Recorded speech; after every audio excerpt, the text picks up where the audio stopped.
Hello, my name is Scott Fox, independent insurance broker, licensed sales agent, and lifelong insurance nerd. I grew up crawling around on the floor of my father's insurance office, playing with the old carbon paper apps, pretending to write insurance. My goal is to make this process as clear and simple as possible so you can make informed decisions about your health care. While today's presentation is purely educational, I'm always available to answer any questions or provide further clarification. If you need personalized support, please feel free to reach out. My contact info is here, and I will include it at the end as well. Today we are going to cover who is eligible for Medicare, when are you allowed to enroll, what options do you have when choosing coverage, and I'll also show you some helpful resources that are provided by various local and federal agencies. To be eligible for Medicare, there are a few key criteria. First, most people qualify when they turn 65, regardless of whether or not they are still working. However, some people under 65 also qualify, especially if they have a disability or meet other special conditions. Lastly, you need to either be a U.S. citizen or a legal resident who's been living here continuously for at least 5 years. Let me explain the Medicare enrollment periods when you are allowed to enroll in Medicare. First, there is the initial enrollment period, or IEP. If you're signing up for Medicare for the first time, there is an initial enrollment period that starts 3 months before you turn 65 and extends 3 months after. One small note, if your birthday falls on the first of the month, your enrollment period will start and end 1 month earlier. Annual enrollment period, or AEP, runs between October 15th and December 17th each year. You have the chance to make changes to your Medicare plan during this window. You can add, drop, or switch your coverage. Then there is the open enrollment period, or the OEP. This runs from January 1st to March 31st. If you are already enrolled in a Medicare Advantage plan, you can switch to another Medicare Advantage plan or go back to original Medicare during this period. Keep in mind though, you can only make one change during this time. There are also a variety of special election periods. A special election period allows you to make changes to your Medicare Advantage or Part D prescription drug plan outside of the usual annual enrollment period. And the best part is, there's no penalty. You generally have about 2 months after the qualifying event to make changes, though the exact timeline may vary based on your situation. Qualifying life events that will open an SEP include being diagnosed with a qualified underlying chronic health condition, moving to a new permanent residence outside of your current Medicare Advantage plan service area, qualifying for extra help, retiring and losing your employer-provided coverage, your plan is not renewing its contract with Medicare, or stopping coverage in your area. Once you qualify, you are faced with several different paths. Some of them you will only be offered once, and some you could change your mind on. But before any of that, the first step is to enroll when the federal government gives you the opportunity. Medicare Part A is all about helping you cover your hospital stays and inpatient care. Medicare Part B helps cover doctor visits and outpatient care. Now, if you don't sign up for Part B when you first become eligible, you could face a penalty. This penalty gets bigger each year, and once it applies, it is with you forever. If you decide to cancel your Part B coverage, re-enrollment is not immediate. You'll have to wait until January to sign up again, and that may come with a penalty as well. Once you've enrolled, you have some options. You can choose to stick with original Medicare, keeping it as it is, or you can go with Medicare Part C, also known as Medicare Advantage. If you want prescription drug coverage with this option, you'll need to select a Medicare Advantage prescription drug plan, or an MAPD, which bundles both medical and drug coverage into one plan. If you choose original Medicare, you can also add a separate Part D drug plan. You can also choose to add a Medigap or Medicare supplement plan to help cover additional costs. Now, there are certain benefits that original Medicare doesn't cover, such as most prescription drugs, long-term care costs, gym memberships, hearing and vision, and personal expenses while you're in the hospital. For hospital stays, here's how the costs break down.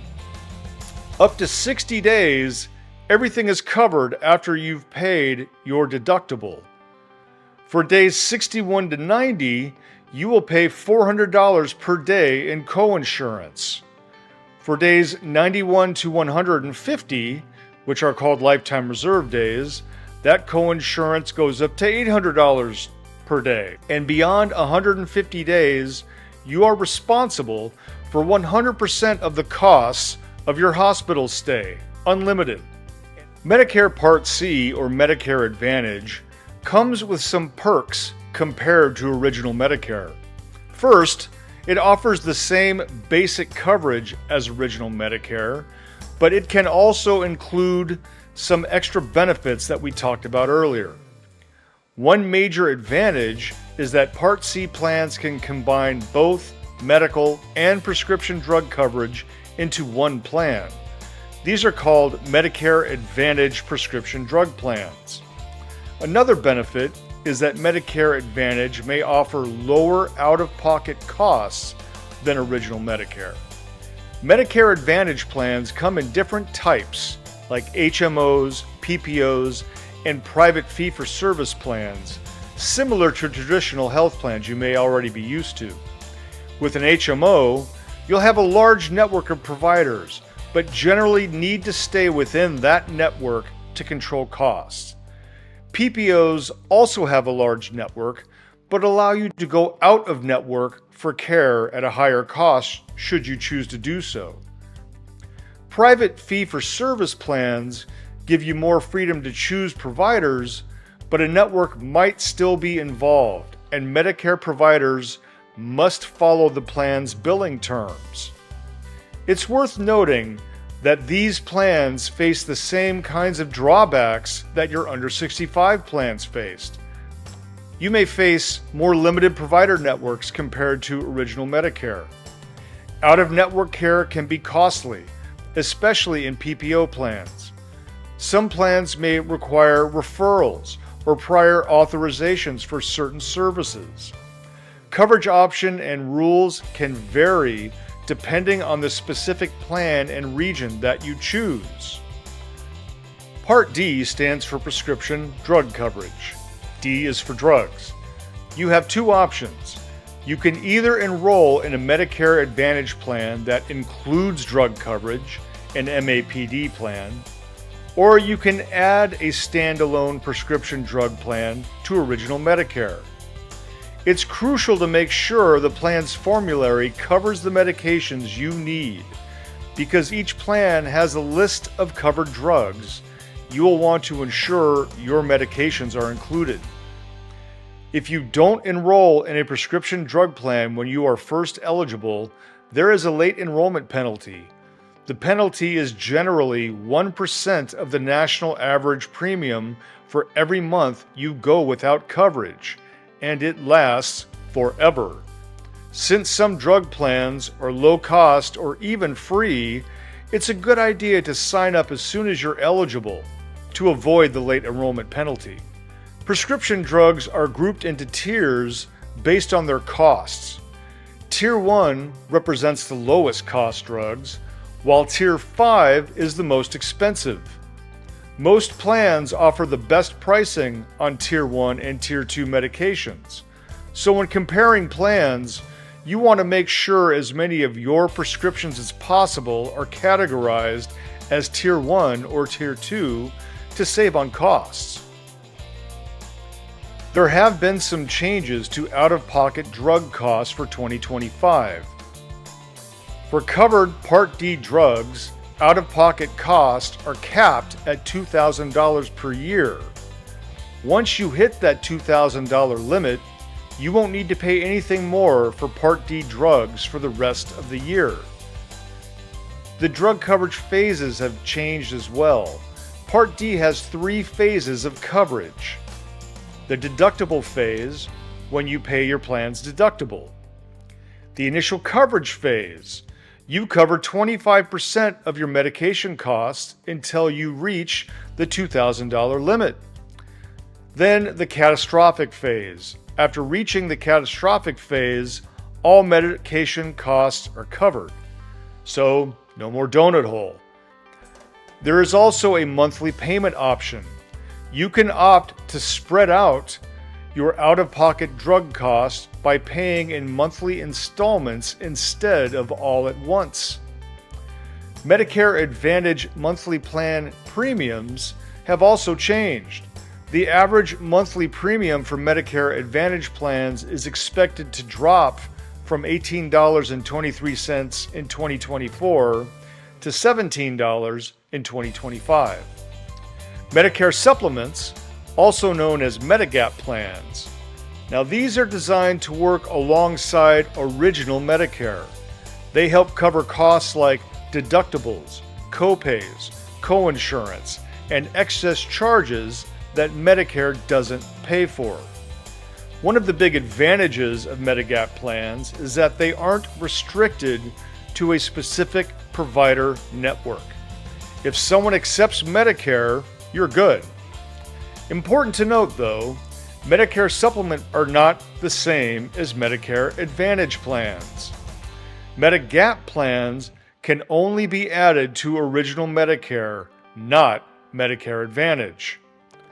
When you first become eligible for Medicare at age 65, you have a 6-month initial enrollment period, or IEP, to buy a Medicare supplement plan or Medigap plan without the need to prove insurability. This period begins on the first day of the month in which you are both 65 or older and enrolled in Medicare Part B. During this 6-month window, you have something called guaranteed insurability. This means that insurance companies cannot deny you coverage or charge you higher premiums due to pre-existing conditions. You can choose any Medigap policy offered in your state without worrying about health status or medical history.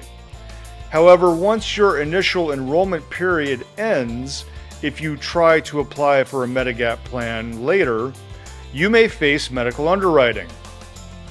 This means the insurance company can consider your health condition and decide whether to accept your application or charge you a higher rate.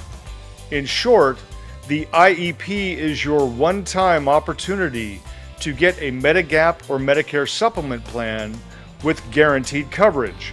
No questions asked about your health. Here are some common disadvantages of Medicare supplement plans. For one thing, there's a higher monthly premium. Medigap plans typically come with higher monthly premiums compared to Medicare Advantage plans. While they cover many out-of-pocket costs, this may not be cost-effective for everyone. Also, there's no prescription drug coverage. Medigap plans don't include prescription drug coverage, so you would need to purchase a separate Part D plan to cover medications. There are also no additional benefits. Unlike Medicare Advantage plans, Medigap plans usually don't offer extra benefits like dental, vision, hearing, or gym memberships. They are also limited to original Medicare. Medigap plans can only be used with original Medicare, meaning you don't get the integrated care that comes with some Medicare Advantage plans.